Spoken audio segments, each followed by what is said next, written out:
26. Kelton. Kelton struggles with the thoughts going through his mind and how he's wanting violence to happen. His fight mode was activated that morning, and it's hard turning it off. His goal now is to control it. It's not easy when he's bickering in a car full of strangers. Now they need to figure out how to get to the bug out. Without an actual map, he relies on his memory of the waterways and tells Henry to head to Santiago Creek, a dried up urban creek with lots of concrete and graffiti. Henry doesn't know why Kelton knows all of this, and Jackie tells him this is like Christmas for Kelton. Kelton knows this situation is a worst case scenario, and no matter how he's prepared, it's a nightmare. As they drive, they come across another military roadblock and turn around before it's too late. Kelton, Jackie, and Henry bicker about who's the smartest when Garrett comes up with the directions to the aqueduct. When they get there, it's blocked by a chain link fence and no other obvious access point. They make the decision to ram the fence with the truck. Kelton does some quick calculations and decides that 30 miles per hour is the speed at which they should drive. Another argument happens when Jackie and Henry fight over who should drive into the fence. Henry tells them he's been driving since he was 13 and he can do it. Finally, it's time for them to do this. Henry slams on the gas, tires squealing, heading toward the fence. But right before the fence, he stops. It's too late, and they've hit the chain link fence and it begins folding over. The truck then rolls forward to reveal a huge drop.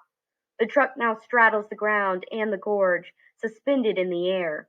With no time to think, the fence finally falls over and the truck flies down the slope, hitting the concrete, slamming everyone back. Henry struggles and fishtails the car before gaining control. The only thing Kelton can do is laugh at the relief, while with the others joining in. They make sure the Aquaviva is safe. Someone turns on the radio, and Alyssa tells them her uncle has satellite radio, which is a nice change from all the emergency broadcasts.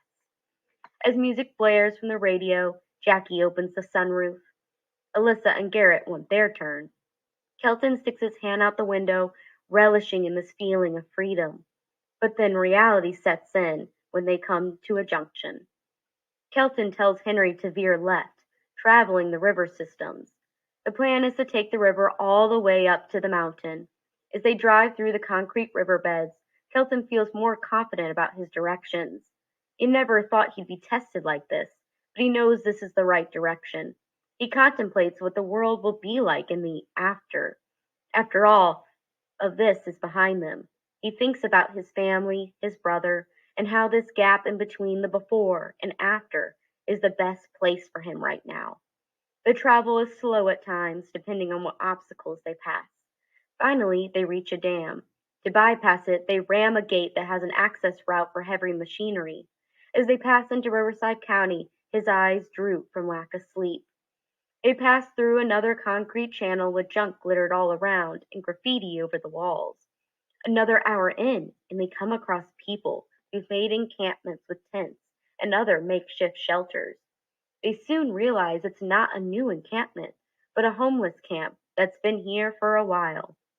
As they drive through, Alyssa remains focused on anything but the people coming out of their tents to look at them as they pass. It's getting darker, made even more so by the stark aqueducts surrounding them. When they pass into a tunnel, it takes Henry a minute to find the headlights. Only one is working, and Jackie finally asks if they are lost. Kelton isn't sure. He tells Henry to turn around, which is only possible by reversing back out. They continue a bit longer, and it's clear they've taken a wrong turn at some point. Thankfully, Alyssa spots the channel they need. It's hidden by debris and graffiti. The hope is short-lived when the gaslight comes on. 27. Alyssa. Alyssa thinks about the group and how they've changed since bringing Henry along. She's just not sure if it's for the better. They find their way to a street and eventually a freeway on-ramp in the hopes of finding a car full of gas. They finally find some abandoned cars. Some are at odd angles or have broken windows. The strewn about cars gives Alyssa a similar feeling she had at the beach, but not quite as eerie. Jackie tells them they need to find a hose, and Alyssa rummages through her uncle's things until she finds something that will work. They come across Tesla, and Henry is the only one who doesn't figure out right away there's no gas cap. They drive around until they find a minivan that's sure to have some gas. Before he gets out of the car, Kelton demands the keys from Henry. He's mad, but eventually throws the keys to Alyssa, not Kelton. Now that they have a car, no one really knows how to siphon the gas, and they take turns trying to figure it out with no luck. Alyssa realizes she hasn't heard from Garrett in a while, and runs through the maze of cars trying to find him. She sees him surrounded by people in a makeshift campfire. When Alyssa comes over, Garrett seems at ease. He tells her he was looking for a bucket to put the gas in when he found them. The woman, talking with Garrett, is introduced as the Water Angel. She invites them to stay the night. Alyssa looks over her. She's the grandma type, but looks in charge of things. Looking around, she sees there is more than one campfire, but dozens of them. Their encampment is more organized than the detainee centers. Charity, the Water Angel, explains they have people who patrol the perimeter of the camps. Water isn't an issue either, but when the group asks for it, she pinches Jackie and proclaims that she isn't dehydrated enough to get water. There are others who need it more.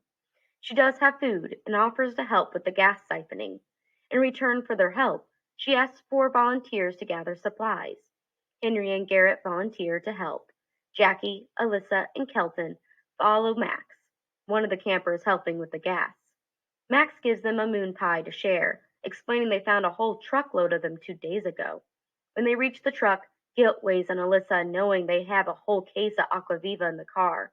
But Kelton's rules about emergency supplies play on a loop in her head, and right now it is not an emergency. 28. Henry.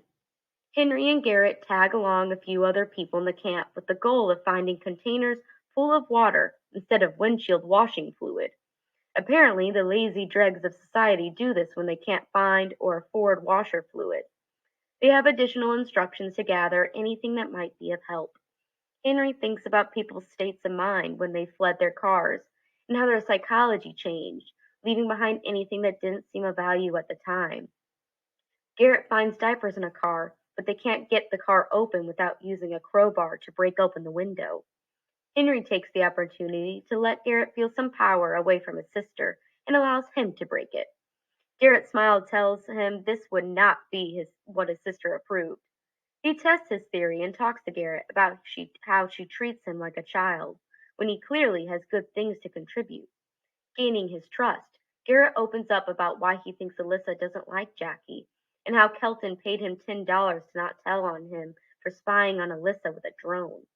Henry, sensing an opportunity, leads Garrett to telling him all of the details, turns to how these people are successful in not trying to kill each other.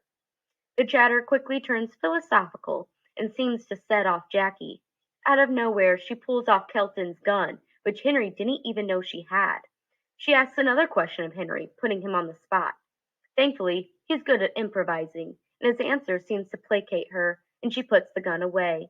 Her last taunt leaves him with the opinion that there are two psychopaths in the group, Kelton and Jackie, and it's Henry's job to protect Alyssa and Garrett. 29.